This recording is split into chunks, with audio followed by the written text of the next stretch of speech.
Just let me know when it's okay to go, Melissa, all right? All right, I'm going to start sharing my screen.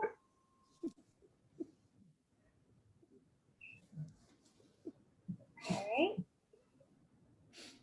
And we are good to go. And then can we see all the students too, or do we just see the presentation? We see all the students and everybody. Oh, okay. Are we good to go, Melissa? We are good to go. All right. Hey, everyone.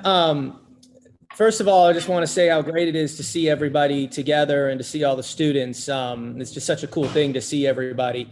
But before we get started and kind of, talk a little bit about the event and what we're doing here, I just want to thank everyone because I know that we'll forget or we'll run long or something like that. So, before I introduce myself, I want to thank all the students, right? So, all the students that are here and the students that couldn't come, I want to thank all of you for just having the courage, for having the desire, for having the curiosity to apply and put yourself forward, and go on this adventure, right? And to be selected by this partnership between Global Glimpse, Live Like Leo. It's not only great for you, it's great for us. And so it's really a full circle moment. And so I just appreciate all of you, and I appreciate you all having the courage to take this adventure on. And I know from your letters, and I know from your trip and talking to you and seeing the video that it had the impact that it was supposed to have and what our foundation is all about. So I'm really excited about that. I want to thank the Global Glimpse team, Eliza and Brent and Ben and the whole team, just incredible with the way you put together infrastructure and you put together programs and you take care of these students and you send them and chaperone this journey. It's incredible. You guys do a great job. I want to thank our team, Live Like Leo, Stephanie High, who's our director and runs basically our foundation. And my wife and I definitely want to thank her. And also Melissa, who is really, she put this event on. So she's really dedicated her time to putting this event on, and she's done a phenomenal job. So thanks, Melissa, for all your hard work. So with that, we can get started. So I'll go to the next slide, Melissa. Yeah. So this is me. I'm Mike Salura. My wife and I, we're the principals that run the foundation. I'm not going to take much time. I don't need to talk about my adventures and what I've been through, but our family has traveled all over the world and has come up in many different countries, and it's kind of what's shaped us. We tried to have some fun here and ask a question. Where would you like to travel next? And our executive director asked me, and I said the moon. I was kind of joking. I didn't think she was going to put it in there, but she did. But it's kind of fitting, the moon, because I've been to a lot of places and traveled in many places around the world. And, right now I think the best thing is, exploring my own backyard. And there's a lot of things to explore right in your backyard. Sometimes I know that we talk about being a global citizen, but it's kind of what I meant. So we can go on to the next slide, Melissa. So we're going to do a little trivia here just to have some fun in between talking about the foundation and listening to the students. But the global citizen trivia: which country did Reed Hastings, the founder and CEO of Netflix, serve in the Peace Corps? So I think you're supposed to share your answer in the chat box. Is it 1, Iran in the Middle East? Is it 2, Swaziland in South Africa? 3, Dominican Republic in the Caribbean? Or 4, Bolivia in South America?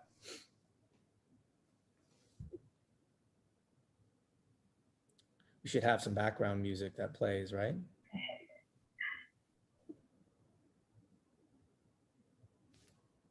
All right. Am I looking at the chat box here? I see. So the answer, Swaziland, South Africa. Once you've hitchhiked across Africa with $10 in your pocket, starting a business doesn't seem too intimidating. So many things, right, come out of traveling abroad and putting yourself out of your comfort zone. I think, many people around the world would say the same thing. Once you start putting yourself out of your comfort zone, some of the other things in life come a little bit easier.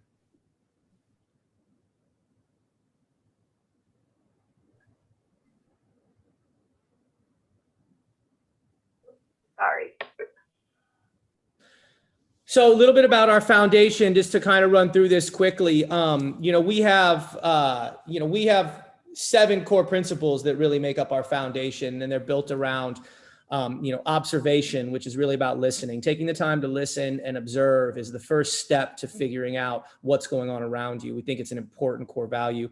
Compassion, courage, curiosity. Courage and curiosity are so important to put yourself out there to even take those first steps, like our students did to go to Costa Rica. Camaraderie, getting along in a group, looking to your community, engaging and communicating with your community and your peers, to lean on them. Camaraderie is such an important value that I think's, undervalued quite a bit. And just having a sense of adventure. So, we're trying to build a coalition of global citizens. Really, this is about giving kids who maybe don't have the opportunity to explore that. We just think sometimes, traveling abroad and experience can be far more powerful than education. Not to downsize education, but experience is a critical thing. Providing financial means to underserved youths and through international travel programs. And the accessibility to mentors, network of experienced global experts. So one of the things we do within our foundation is we have a large group of, resources and experts that we believe that we can give to help students. So, these are the foundation objectives, and a little bit about who we are.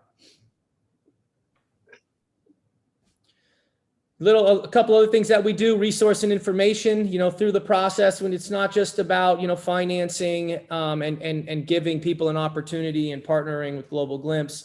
It's about providing education, leadership, travel, and culture. And through this process, grief and mourning, we know that a lot of the students that we serve have been through difficult times. And we know a lot of people out there have been through difficult times. And sometimes these adventures and these things are sparked by that. And so we definitely have a sensitivity to that, and we have resource and availability to that. So it's one of the things that we try to provide for our group. You can go to the next one, Melissa. All right, we got one more trivia here just to try to make it a little bit of fun. Which American celebrity studied abroad as a Rotary exchange student in Australia for a year? Dwayne "The Rock" Johnson, number 1. Number 2, Jennifer Lopez. Number 3, Matthew McConaughey. Number 4, Zoe Deschanel. I hope I pronounced that right. We've got folks taking their votes on the live cast too. So take a moment. Oh, that's exciting. Do they win anything or no? Let's not get ahead of ourselves. Yeah, we don't have anything to give away.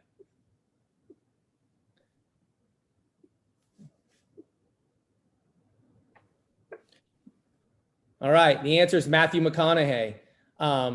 There's a good story behind actually Matthew McConaughey. It's interesting. When he first applied for, he tried to go in an overseas abroad program. He first applied, he was denied.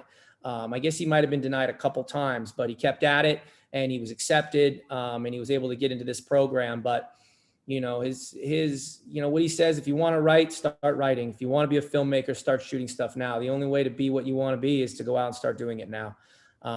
So pretty encouraging words. All right, now we are going to hand it over to the Global Glimpse team. So this is the exciting, bear with me here. Now this is the exciting part. We're going to get to hear from the students. We're going to get to hear from Global Glimpse and hear about the trip. And that's really what this event for us is about. We want to share those stories. There's some cool stuff here. So Brent is in charge of the group that went to Costa Rica. So he's going to be speaking. Brent, take it away. Man, what an intro. So nervous here to try to follow that. So what's up, y'all? Good to see everybody again, kind of in the distance there. But yeah, neat to see everybody there. Kind of do one of the Camila terms there. I wish I had a McConaughey impression for y'all. That would have been the perfect transition. But I do think that quote is neat because y'all are in a great time of your life that you can start really trying to, I think, step even more out of your comfort zone to try things that you haven't tried before. And it's a nice transition too, because remember, it was a long time ago, but it was basically 2 years ago, believe it or not, 2 years ago that you all applied for Global Glimpse. So pretty neat to see how that's all coming full circle. So for anyone that doesn't know me, I think probably most of you know me, but Brent Nichols, Senior Director of U.S. Programs, full-time GG staff member, and just one of the 2 people super fortunate enough to be able to lead this trip. And I'll just say again, thank you so much, Mike, Danasha, the whole Live Like Leo Foundation and team for making this possible. I think this was a special part of our trip, and we're still continuing to get kind of extra bonuses from this, even from this event. Little gifts for those students of you that received a package in the mail. That's another little gift we got from Live Like Leo. So thank you all so much for that. We said, where do we want to travel next? I said Santa Barbara, just because I had a good friend down there that just had a newborn. So Yahaira, I know you're going to school down there. Maybe I'll see you heading down that way. And then just a little bit about Global Glimpse. Remember, Global Glimpse is a nonprofit that really focuses on accessibility and diversity. So one of the beautiful things about you all, this student group, was I think the diverse group of students we had. I think only, two of you knew each other ahead of time well, and then two more of you sort of knew each other from school. Everybody else was meeting each other for the first time, which was pretty neat. And then just one of the things when I reflected on the trip, kind of the week coming out of it, that I was telling everybody that I knew was how nice you all were as a student group. I think I told you all this in person as well, but as I reflected on the trip, I could not think of a single time that someone was mean or rude to someone else on the trip, or someone we met in Costa Rica. And I just kept thinking, was I that mean person? You know, there's always one person at the party that's meaner than everybody else. I feel like I was me, because Stephanie was so nice and you all were such great participants on the trip and stuff like that. So thanks all again. This is most of the speaking I'm going to do. And I actually tapped two of you to be sort of leaders of the day. So on every Global Glimpse trip, on every day, we have two leaders of the day that essentially are in charge of leading the group through the day, stepping up as speakers, thanking locals, things like that. So I've chosen Camila and Isa actually to be our leaders of the day a little bit. So they've actually prepared a couple words to kind of share longer speeches for y'all, but then I want to try to get as many voices as we can out afterwards. So we're gonna have a couple prompts for you all as well to reflect on the trip, some kind of funny, some kind of deeper prompts. So we're gonna try to get as many people to hear from as possible, just because it's been a while since we've heard everybody's voices. So without further ado, I'm gonna introduce our first leader of the day, guest speaker. You all know her. She's from Hayward. She went to Impact Academy and just now is a seasoned UC Berkeley Golden Bear. I think 3 weeks into it. And Camila is actually a math major, generally math major at UC Berkeley. And I think Camila, I remember this. We had a long walk on the beach where you were talking about how you wanted to be a surgeon in the future. So no small goal there. But without further ado, Camila, would you take it away? Okay. Can everyone hear me? Okay, cool. So hi everyone. It's so nice to see all of your guys' faces. And so yeah, first I want to start by thanking Mike and Danasha for having us today and for again partnering with Global Glimpse, because especially for our delegation, I almost went to an August trip. So I'm really lucky that, I wasn't switched. And besides the little gifts that you guys give us, everyone in my delegation, I think, is so lucky to have gone on the trip partnering with you guys, because we went on the trip with Leo's spirit in mind. And, learning at first how Leo lived so full of curiosity and had so much courage and an adventurous spirit really made a difference in our trip, because we were trying to embody those things. And, we gained much more otherwise than if we hadn't. And I also want to thank Stephanie and Mr. Brent for being amazing trip leaders. And I couldn't imagine going on the trip with anybody else. Yeah, you guys were great. You guys are really empathetic. And so I really appreciate that. And then finally, I want to thank everyone in Costa Rica, and including the EPI leaders, Yossi and Wonka. I just want to say their names because they taught us a lot. And, everyone who made the trip possible, just thank you. And so one thing that I'll never forget is the camaraderie of our group. I learned something new and was inspired by each and every one of you guys, my peers. And yeah, so sorry, you guys just made me really happy, and you guys were all so nice. And I think that the connections that we made only because, you can only make those type of connections in really special circumstances. And I think it's everything that we went through together, like, seeing the monkeys and going through the rainforest and the thunderstorms. It just bonded us. And I'm really grateful that we were vulnerable with each other. And, I'm grateful that I could trust you guys enough to be vulnerable. You guys made me feel like I could share my stories with you, and, nobody judged me for trying to speak Spanish. And so, yeah, so for that, I'm really grateful. And I also want to say that having already started my college classes, I can see the impacts of this on me. I'm more confident in myself, and I'm more willing to take criticism, and I'm more empathetic with everyone I talk to, and that's because of you guys. And another thing that I learned from the trip is that I realized you don't get much out of staying comfortable. I think that was a big thing. Yeah, so I missed my family, and I missed my phone a little bit during the trip. But yeah, if I had those things on me, I would have been so distracted, and I would have missed like this little details, because I would have been trying to like Snapchat it or something, and I would have been trying to like, I don't know, tell my brother like, look at that. And so yeah, we saw like frogs that looked like they were wearing jeans, and so that was really funny, and I think I would have missed that. And also just the beauty of the rainforest too. I could really focus on that. Everyone could, because nobody had their phones. So yeah, I think that like in order to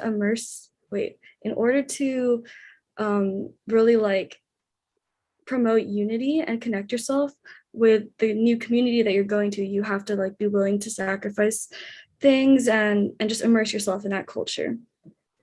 And so yeah, another thing that I learned again that I like saw in Costa Rica was passion.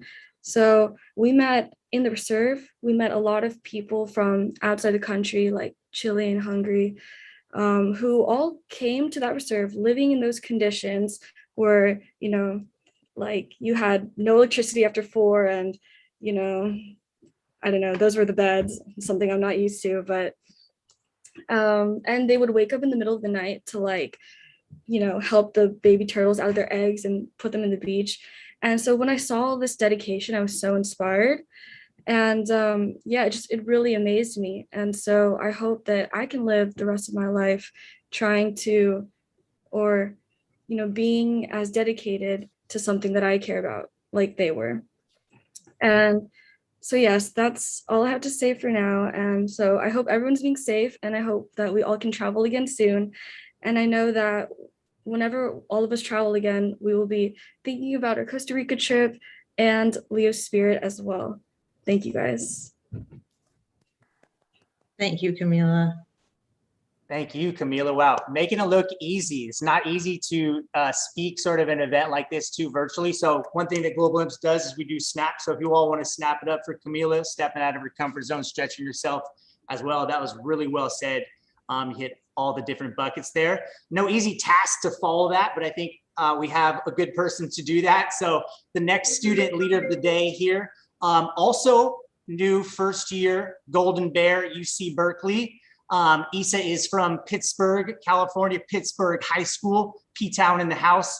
She is an integrative bio major at UC Berkeley, undecided on her career path, which is totally fine. And Issa likes to be, I think you want to be introduced this way, as the hype man of the group.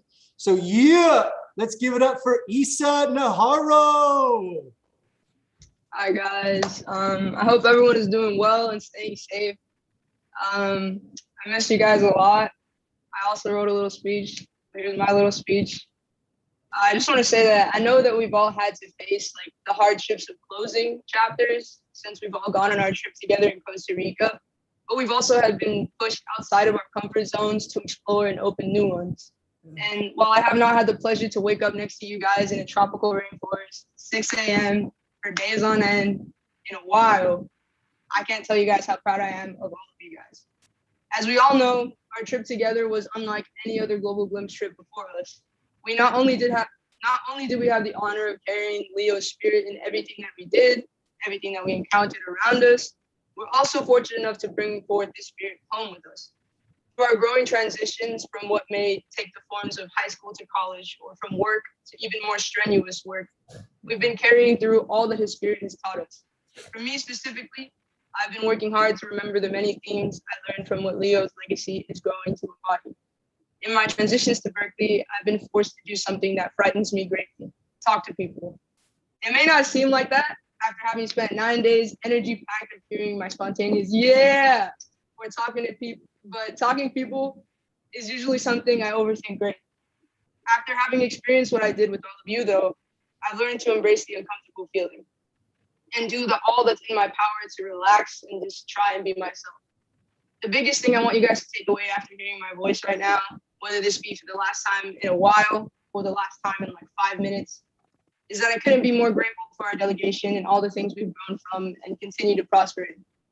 Seeing all of you guys out there for who you are and finding the beauty in everything around us, but also in each other, I just can't say thank you enough. I miss you guys more than I can say with words, and yeah, that's it. Thank you guys. That was beautifully said, Issa. And as I kind of alluded to, anytime on the trip that you feel a little low energy, you need just a little bit of a fire up.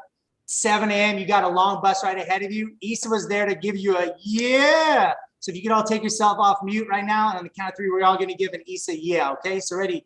1, 2, 3. Unmute yourself. Yeah. Awesome, Issa.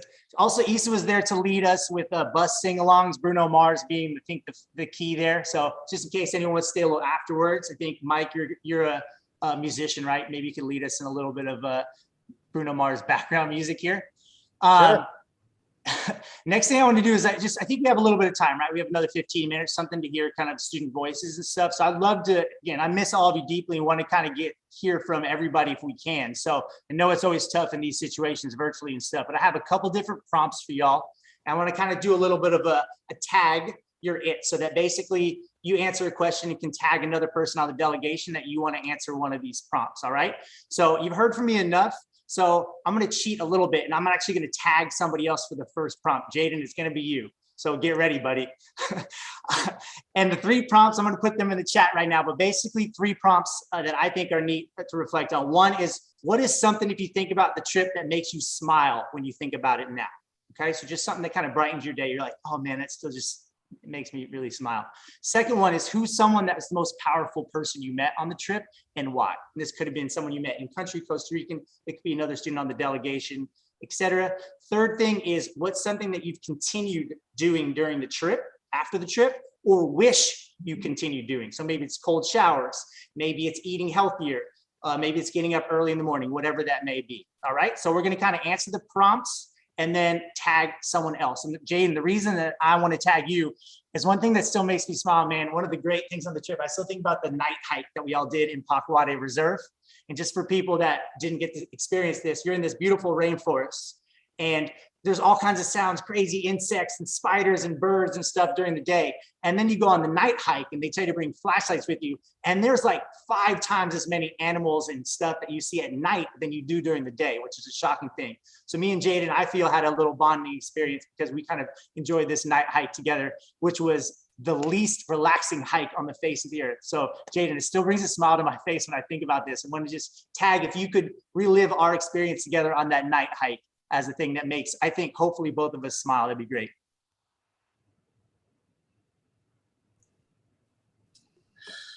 Hello, everyone. Yes, that is probably the top thing that makes me smile the most when I think about it. Something I probably will carry on for the rest of my life, seeing that many bugs and being outside my comfort zone and something, it still blows my mind. Just as soon as we got there to the first location, just seeing that huge spider in the shower and just like that being in the opening thing of, you know, it started. So that was that puts a smile on my face. So that's what I'll say. I pass it on too? Jaden, just to kind of start off too, for Mike and Dinasha, if you could just quickly say your name and like either your university or where you're located, that'd be great. And then you can tap somebody else to answer one of the prompts. My name is Jaden Brown. I go to Napa Valley Community College. I'm currently there right now, so I'll call on, let me see who's in here. I'll Thanks, call Jaden. on Haley. Hello, my name is Haley, as Jaden said, and I'm about to start UC Davis. I'm majoring in poli-sci. Oh, was I supposed to say what I'm majoring in? No? Okay. That's okay. One of my favorite moments was actually like the last night when Olivia and Yahira and I were trying to close each other's suitcases, and it just like that moment makes me so happy because I was also pretty panicked during that moment because we had just gotten our COVID test and I was like, oh, what if I don't go home? But it was a blast. And I was just talking to my mom about how fun that was when I was trying to pack my stuff up for UC Davis. It reminded me like of that moment, which brought a smile. I'm gonna nominate, let's see, Isa. What do we got here? Something that makes me smile. I could do that one too. Something that makes you smile. Okay. I think any time that I would see Haley, I would just smile. Like I would just start smiling, and then like she'll start talking, and like I don't know. It's just every time that she talks, you feel really engaged. You know what I mean? It's like it doesn't matter. Like literally, like on the first days too, because she was my roommate. In our little room for the first night. I literally already felt engaged and like I already talked to you. You know what I mean? I felt comfortable already. So I want to thank you, Haley. I'm gonna pass it on to Nick. Nick. Yo, all right. Yeah, hi, I'm Nick. I'm going to UCLA. I'm actually in the middle of packing and I'm heading down tomorrow, so starting pretty soon. And I'm gonna go off of what was it? Most powerful person I met on the trip. I mean, all of you were amazing, so it's kind of hard to choose one person, but I'm gonna say Juanca. He was just awesome and like hilarious at all times. He was just constantly making funny jokes, and oh my goodness, you could never tell if he was sarcastic or not, but it was really good. I really enjoyed being around him, and I was just so glad to have him as a leader on our trip. He was one of the EPI instructors. And I will tag Ari. Hey. Something that makes me smile. Okay, that's like a lot of things. I was thinking about this earlier. I feel like I can look at one of you guys and then I can think of something different for like every single person. Like Nick, I remember like, well, every time we would say happy birthday, we said that a lot. And then when we were planning out our leader of the day agenda, when we were like cracking up. And then for Jaden, like every time we would mention the monkeys, how he was gonna run away. Or Ileana and me killing like all the spiders in our room.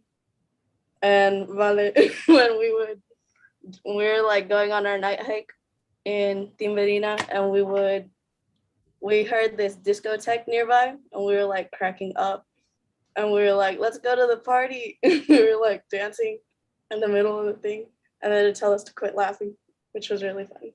So yeah, like I don't know, there's a lot of stuff. Or like for everyone, I think one of my like best memories is when we went to Michael's house, because we were just all like dancing and like cracking up, and it was really fun.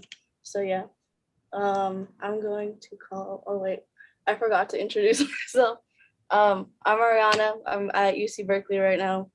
And yeah, I'm gonna call on my roomie, Ileana, the resident abuelita. Hi, I'm Ileana. I go to San Francisco State, but I'm staying at home because dorms are too expensive. But before I start, I miss you guys. I miss like waking up and just, annoying Nick with the amount of good mornings, I would say. And he was, everyone was half asleep. I always woke up with energy, but by the time everyone had energy, I was low energy because I was tired. Crazy how that works. But something that makes me smile is probably the night hike in Tirimbina, and how I was like crying because of how many spiders Jaden and Brent kept pointing out to me. That was not okay, but it was so funny. Like after that, I think about it, I'm like, it was so scary, but I was having a good time. But Yeah, I really miss you guys. You know, I want to have a meal again. I miss having meals with everyone. I was like, yeah, that's all. I'll pass it on to Emily. Hello, I'm Emily. I'm taking a gap year, but I'm gonna go to Santa Rosa Junior College next year. Something that makes me smile, as Ari was saying too, like there's a lot of things, so it's hard to pick just one. But one of the coolest things I think was when we were releasing the baby turtles, we had like the containers, and we were like just walking in the dark down the shore, and then we like picked them out and we released them, and it was just so cool. And it was so cool to just hold these little baby turtles and feel them squirming around. So yeah, that makes me smile. That was just like a once in a lifetime type thing. So I'm really grateful I got to experience that. And I miss you guys. Oh. Sorry, I forgot to call on someone. I'm calling on Jimena. Hi, I'm Jimena. I go to the Santa Rosa Junior College. I think something that really makes me smile is just going back to the conversations we had during our meals, the way we would laugh so hard until we cried. I love that so much. I'm gonna call on Yahida. My name is Jahida. I'll be attending UCSB. I'll be moving on the 18th. So for me, moment that makes me smile will be any lunch or dinner time. We will always be laughing and just having the best time of our lives.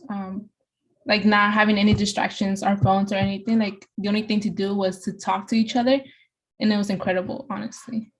And I pass it on to Olivia. Hey guys, can you guys hear me? Okay. I'm at school, sorry. But a moment that, my name is Olivia. I'm currently at University of Pacific, majoring in biology. And a moment that made me smile was the fact that I was making everybody laugh with my facial expressions. I didn't know I was that funny with them, and the dinners were just amazing. We're connecting with one another, and just it was great. The laughter, everything, and the zip lining. That was the second time I did zip lining, and I feel like that experience was better than the first one. So yeah, I'll pass it on. I think Camila has to go. Yeah. Hi again. I don't think I have to reintroduce myself. So, yeah, I mean, everything from the trip makes me smile. Like, everything was just, you guys were all so great and so funny. Like, I remember Nick taught me how to play some game called Exploding Kittens, which was super interesting. And every time I see the word phenomenal, I just start dying inside, like for real. Yeah, Olivia, like your facial expressions are really funny, and you were just so funny. Like you were so cool. Yeah, I don't know, like little things like that like make me happy, and I just like miss all of you guys so much. Yeah, definitely like the meals too. Like having meals together, I didn't appreciate that as much until like we stopped having meals together. I was like, yeah. So I'm gonna pass on to Stephanie now. Hi, everybody. Um, Something that makes me smile. I miss all of you so much. My name is Stephanie, and I was a co-leader with Brent. I'm a teacher at Sequoia High School in Redwood City, California. And I know that we're supposed to think of something that made us smile, like on the trip, but it's kind of like on the trip and now. there was a lightness to this group. You had all come out of something really heavy.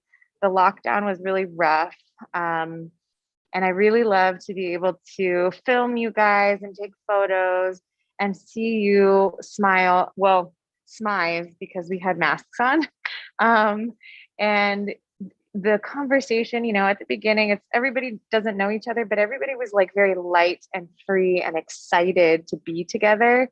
And by the end, it was like you had all known each other for so long. And as a teacher who is teaching behind a mask, and I have a bunch of students who are trapped behind desks right now, it's pretty heavy. It doesn't feel the same. And it makes me ache for our trip and that like really special experience that we had all together. So thank you for being vulnerable. Thank you for going on the trip. Thank you for sticking with it. And thank you for giving your all. That makes me smile every day. So, and I miss you guys. Beautifully said, Stephanie, as normal. And I don't know if a group officially congratulated you on your big announcement, which was unofficial, but I think is now official. So congratulations on that. And then Mike, I'm going to get it ready to pass back to you in just a minute. But before I do so, I just want to say, Live Like Leo has set up some pretty cool things. So they have a little video they're going to show us, and they have an amazing guest speaker here. And I think the greater thread with that is that if you haven't noticed, Live Like Leo is all about travel, right? Leo's life. He was able to travel a lot. And then our guest speaker is someone that is connected with the family through their travel experiences as well. So I think that's something that hopefully this experience, even though it was only 9 days, is something that's going to stay with you, and you're going to have these connections kind of live with you throughout your entire life. So it's just neat to see all the little inside jokes. I know you've all had to kind of listen to our group share all those out. So thanks for kind of living with us for those, but it's just neat to see how strongly those still resonate with all of us. So Mike, I want to pass it back to you unless you or Dinasha have any kind of questions for the group or anything that you want to hear before I pass it over to you. Thanks, Brent. And by the way, great job, Brent. I mean, you could do this for a job, like emceeing like a group. I mean, it's great energy, fantastic. No, I think we should kind of keep it going here and get to our guest speaker. But I do want to say that, listening to all of the students talk, listening to all of you talk, you just embody camaraderie in such a deep way. You don't really need to spend a lot of time trying to understand that because you're living it. The way that you've, included each other and the authenticity of the way you've discussed and talked about each other, the terms you've used like vulnerability, the sensitive nature that you have with each other is pretty powerful stuff. So, continue to keep that going for the rest of your life in all circles that you travel, because what you've learned here and how you've operated is gonna pay dividends for you down the road. So it's just incredible to listen to all of you talk about your experience. And that's why Dinasha and myself and this foundation, we're doing what we're doing is to give that opportunity. So just a sweet group. So let's go to the let's kick it over to our guest speaker. So we're really excited to have this gentleman. He's a friend of the family. He's a friend of mine.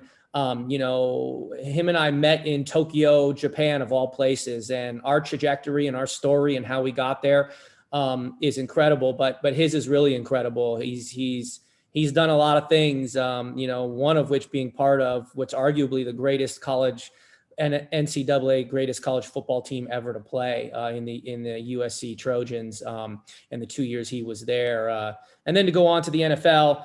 So it's going to just listen to his story, because there's great parallels for all of you to listen to, ups and downs, being reborn again and using comfort zone and travel and the global nature of the world to his benefit. So I think we're introducing him now, Melissa, right? So I'm just gonna skip the trivia and go straight to it. David, you guys can see him up in the corner. He's got the Live Like Leo shirt on right there. David, go ahead, take it away, introduce yourself, and let's go. Thanks for coming. Thank you, Mike and Dinasha. Global Glimpse, Live Like Leo Foundation. you can really feel the energy with everyone in here. Like it seriously is intoxicating. And, this is what you guys set out to do in the foundation, and it's just beautiful. So, me, Mike, Tinashe, and I, we met in Tokyo in 2011. I think Tinashe and my wife Shannon met at a prenatal yoga class, like somewhere in the middle of Anataku, Tokyo, which is like right in the center of Tokyo. And like, we just kind of became family. And I can see it with the kids now. You have this love. And I think, when you go abroad, you feel it more than you do just going through your regular life, and this was the moment that I met Leo, and his spark was just amazing, and it was infectious. And you're seeing that spark go through this foundation and through your guys' experience. It's fueling this amazing foundation and changing your lives. And I think you really got to feel that, so you said it right, that spirit's in there and you can feel it. And I'm just like overwhelmed. And it really is amazing. An honor just to speak and talk about my story. And it's really family as dear friends of ours. So thank you again for letting me speak. And, I hope my story isn't too boring. Like if you're like guys yawning, whatever, interrupt me, like just go back and forth. I think I just start out just. Yeah. I don't know. We don't have the slide. We're not doing slides or anything on this part. No, right? That's fine. I don't have slides. All right, we're good to go. So I'm just gonna go. Jump in and ask him questions as he's going, if you have any too. Yeah, no, I'm just gonna go through the story, and I think just kind of talking about my journey through life is kind of how I want to start. As a kid, I moved all over the country.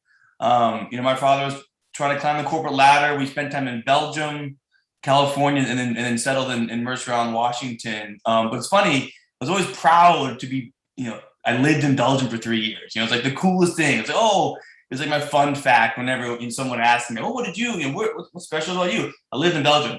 And I remember living in Belgium. It was like I was 2 to 5. And everyone's like, do you speak a different language? Like, no, but I lived there. And I just thought it's just unique. It's unique and different. And it made me stand out. And that was kind of like my first story of travel. I lived there. How cool was that? And I'd like try to flex like it was cool. But, it's different. It's unique. It's fun to talk about. But kind of, growing up, my father was our hero, right? He was, the first man in his family to go to college, the first Black executive at Levi Strauss. He was in the South during the 50s. He'd always tell me the story. He moved to San Francisco. So I see a lot of UC Berkeley students. My father went to UC Berkeley for his undergrad and master's. So I think it's pretty cool. But I remember him saying, he came in to San Francisco the first year in high school, didn't talk to another white person for an entire year because he's like, you did that. And, it's amazing how far we've come. I know like the climate's bad, but it's not like it was. So it's good to keep that in perspective. But I revel with the kind of man he was and the inspiration for our family, and for my siblings and my brothers and sisters. Just a sacrifice and the kind of man you want to be growing up. But as a kid, sports were my life. And, Mike alluded to me being a football player, competing with friends and siblings, everything I wanted to do. That was my goal on life, was just to play sport. And, as a 6th grader, I started playing football for the first time and just dominated. It was like putting up crazy numbers, 300 yards, 3 TDs. I don't know if you guys know about like yards and stuff like that, but just, a true passion. And, I crushed a little bit, but I was hooked. I loved it. As a high school freshman, I was on varsity. As a sophomore, I was being recruited. As a junior, was kind of like my first big choice in life. And that was to decide to leave home, to go to college, to leave the state of Washington, to go to a new place. And yes, it's Los Angeles. It doesn't seem like a foreign country, but it was new to me. And you think, and you're probably like, Dave, going to play football at SC is not that daunting, but it is as a young person. Making that choice is so hard. It's not far, but it's still foreign. I didn't know one person in Los Angeles, didn't know any teammates, but I was curious. I was curious about a new city. I had the courage to take that chance and to move and play at USC. USC was, perennial running back school, great business school. So it was something that I really wanted to do. But my time started off challenging. Like I'm sure a lot of you freshmen are like, man, is this the right decision? The first day I got onto campus, into camp, they moved my position. So I was a running back growing up, carried the ball. The first day I walk on to the field, they're like, you're changing position. So I'm like, oh, geez, what did I do? Now I'm a fullback. And for you football fans, a fullback, no one chooses to be a fullback. Either you're too fat or too slow to be a tailback, so they move you to fullback. So it was one of those humbling moments, and you're like, did I choose the right thing? And it's just it goes back to camaraderie. Hey, David. In all honesty, the guy that they had there, Reggie Bush, right? So he's no slouch, but he came after. So I actually got moved before he joined because he's younger than me. But thanks. No. That's why. Come on, it's not that bad. But it's a camaraderie with the team, right? And I didn't want to leave my brothers on the field. My coach was Pete Carroll, who's a Seahawks coach now, and he inspired us to kind of work together, and you're going through this journey together. Flash forward 2 years, I was a starter. We played in the first national championship game. And then, my senior year, we had won 33 games straight, and we were playing for a national championship against Texas. And for the few college buffs, like USC Texas, Vince Young game in 2006 was like a big deal. They say it's the best college football game in history. We lost that game. I don't know if we're showing this clip, but I wanted to show a clip of me getting my head knocked off just to kind of keep it light. I think we are showing it. Okay, well, let's put it up. The quality looks like I played in the 70s, but it was really 15 years ago. I think it's uploaded from YouTube.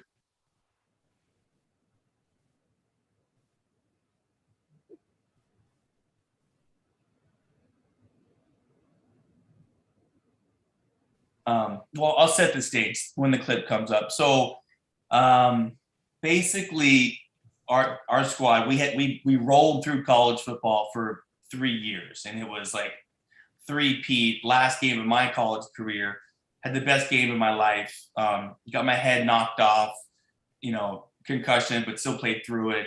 Then we ended up losing my last game, and it was like this big culmination of a great team losing the last game. But it looks like we're having trouble with the video clip. But you guys can look it up later. And just to prove I'm not lying, I actually did play for a little bit. It is a funny clip, though. Sorry. It is funny. No, I'll send you the link later. It's hilarious. Wait a second. It might happen. Uh-oh, here we go. It might happen. No. Sorry, it might not. My apologies.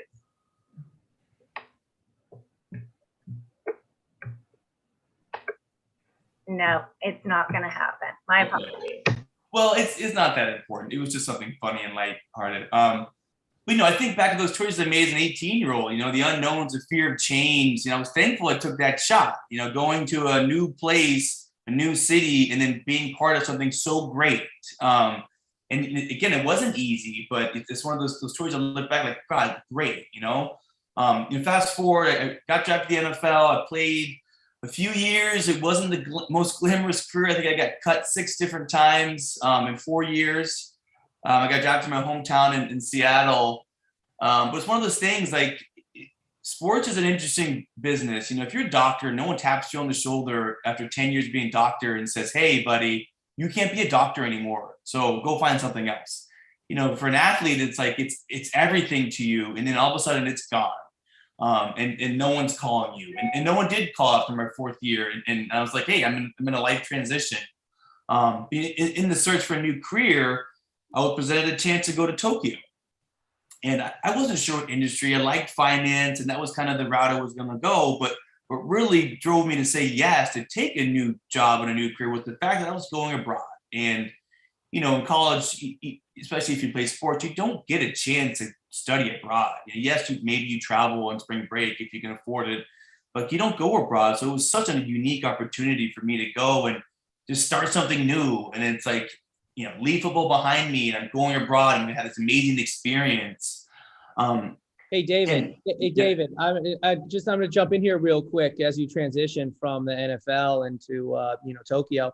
To me, what's fascinating is it's a real kind of identity crisis is presented, right? You live your whole life as an athlete, and a lot of your personality is built around being an athlete, and then you have to adjust, right? Then you have to take a step back and think about, and I just think that transitions to everybody. At some point in your life, all these students, I promise you will hit a transition, a crisis, an identity issue.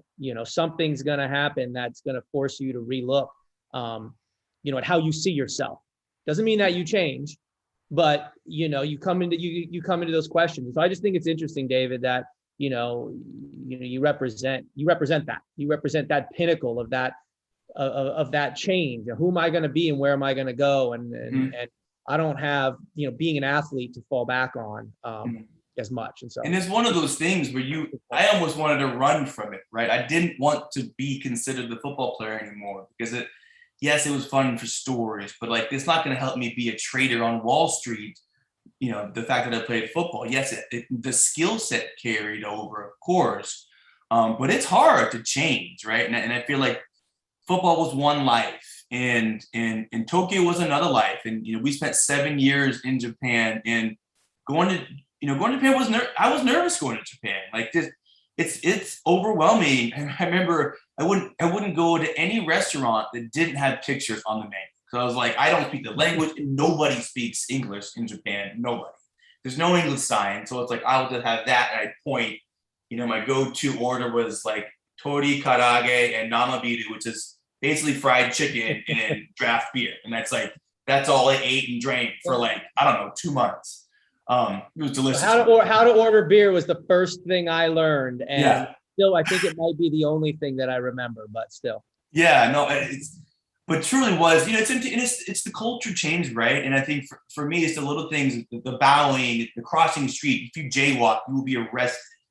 It's not putting your chopsticks in rice because it's rude. It's just these little things you pay attention to when you're in a new culture. It really lets you observe it, right? So I kind of got taken off my speech here. But during our time in Tokyo, it was a lot of ups and downs too. It wasn't all gravy. We went through the Tohoku earthquake, the Great Japan earthquake. It was a 9.2, I think, largest in recorded history. With the impending Fukushima disaster, and everyone, my friends, were fleeing Japan. And another scary moment where, as a culture, as a Japanese culture, no one's fleeing, no one's running around. But here we are, the expats, we're leaving. The nuclear power is going to get into the food, and we got to go. And it's here we're running around with our heads cut off, and Japanese are going to work and just living life. So it's just one of those things that you realize you aren't actually from here. It is a totally different experience. But we had 2 kids in a Japanese hospital, not speaking really any Japanese, which was stressful as well. I remember always tell the story. It's my wife's in labor, and the heartbeat's going up and down. The doctor's giving hand signals, and we're like, what is happening? We don't know anything. And it's can you bring the translator in? But you never forget those moments, right? You never forget the people you're around. I look back on our experience. I think about the values of the foundation, and I want to talk about, does it pass the live like Leo sniff test, right? It's yes, we're abroad, right? Think about observation, observing the Japanese culture, observing a culture of respect and honor, the curiosity. You can't move into a different country and not be curious. Sure, you can sit in your bubble and your foreign bubble, but if you're not curious, you won't have any experience. And we traveled all over Asia. Compassion, I think the compassion and empathy is core characteristic of a world traveler, right? No 2 places are the same. You think they are. I mean, in Asia, there's 10 different cultures that are totally different. They're nothing to do with each other, right? And I think a lot of times, you don't realize that. But global citizen as well. It's one thing I realized when I went to Japan is America's an interesting place as far as how you're categorized as a person. No one in Japan, and even my Australian friends and British friends, no one called me the black guy, right? I was the American. That's who I was. I was American. And there's the Aussies, there's the Brits, there's people from Hong Kong, and that's who we were. And we're not this subculture. We're just an American citizen, and that's how they viewed us. So I thought that was such an interesting thing. Just you never just say I'm an American. People ask me because I'm mixed, what are you? What nationality are you? I'm well, nationality, 1, an American. 2, it's yeah, I'm mixed black, but I thought that was funny. But camaraderie, just we're this real family. These are our best friends that we've made through these 7 years, right? I'm actually going to Costa Rica in November with friends we met in Tokyo that we've kept in contact with all these years. And it's been 5 years since I was there, and we're still, is the hot topic of the dinner conversations, what we did on our abroad trip. You know, David, on that camaraderie, you know, we talked about it earlier, but it really is when you travel abroad and the relationships you build when you do that, you keep them forever. You know, and all the students here, I think, are representing that. You had such an impactful experience with each other. You bonded over it that it's unlike other relationships. I mean, I wouldn't be surprised if these relationships stick with you, like David and I, and like David's talking about. I mean, everybody that I spent time with abroad still is in my life because it's a shared experience, it's a shared bond. It's pretty powerful. No, it's funny because, you know, Mike and Dinasha ended up moving to Singapore, and we moved to New York, and just randomly I had business in Singapore, just walking around. You know, it's funny the connections you make, and I turn around and there's Dinasha behind me in Singapore. I don't think I even told you I was in town. It's just like randomly in Singapore, seeing Dinasha while I'm like at a business meeting, and like, you know, it's one of those things, the bond, you know, it's like a special thing, you know. But you know, not everyone gets to travel abroad, and luckily you guys did. And I think about my time at USC, and does that pass the Live Like Leo like value check, right? Do I pass the values of me going to USC? And that's part of like this adventure that you had.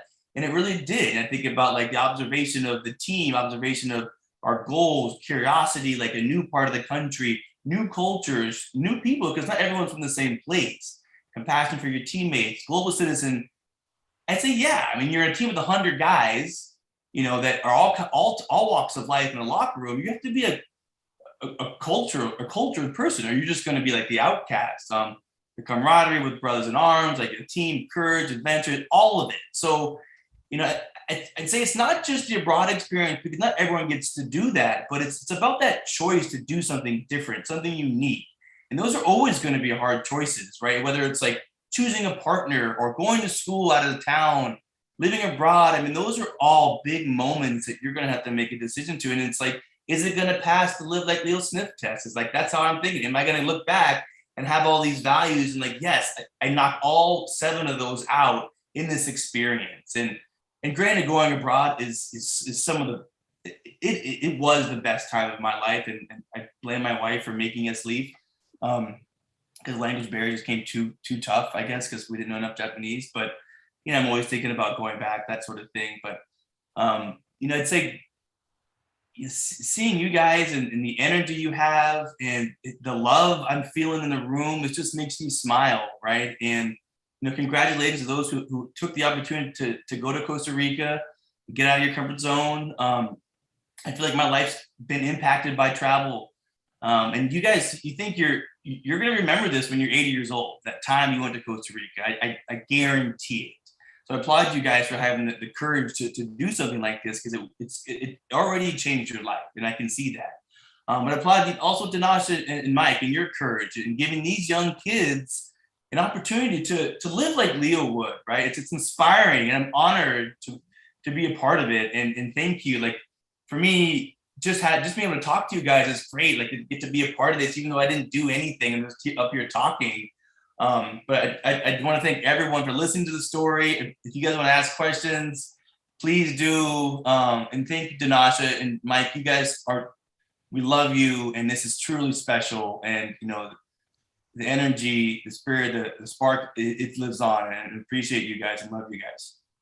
Hey, David. Yeah, I hope there's some questions, but you said something extremely impactful, which is, you know, your experience in Tokyo and all the things that happened to you is the greatest time of your life. That's a pretty serious statement from a guy who's reached some significant pinnacles in his life in sports, in college athletics, and in, you know, the National Football League. So to say that, I think speaks to everything Global Glimpse and Live Like Leo is about. So super cool statement, man. Really powerful. Yeah, and I'd say, you know, you think America's a wonderful place. There's no doubt about that. But the world is huge, and there's a lot of amazing places out there. So I tell all the young people that I work with, like, if you get a chance to get a job abroad, like, do it. 1, for the experience. 2, it'll propel you in your career.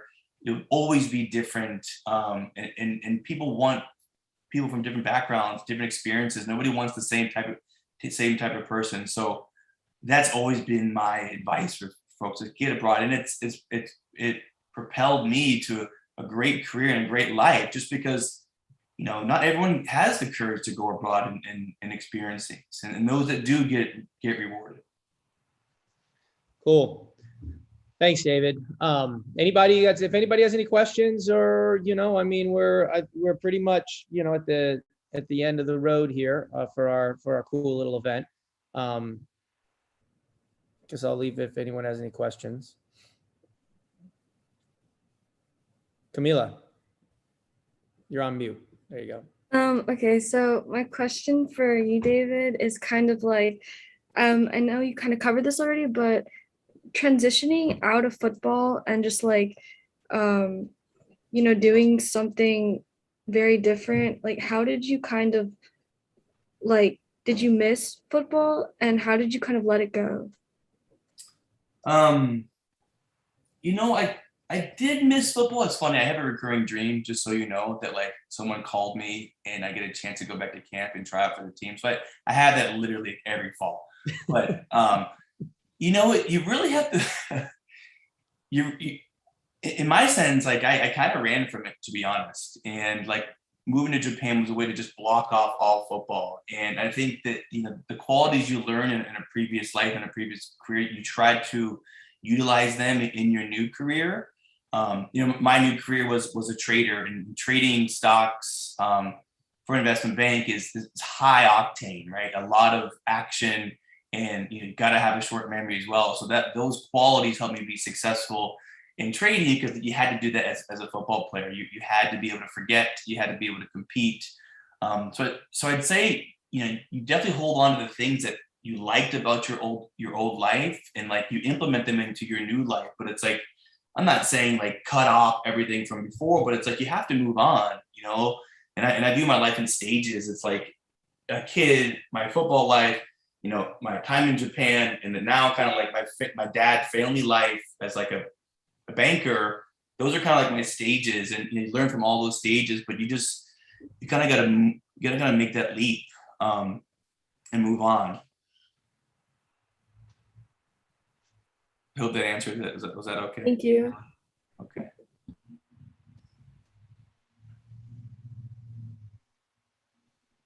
What else? Do you have any more questions, or we wrap it up? It's okay if we don't. Okay, cool. Okay, so I'm a little bit unsure on the wrap up here. Coming to a close. I think it's just a final thank you. Okay, is that for me?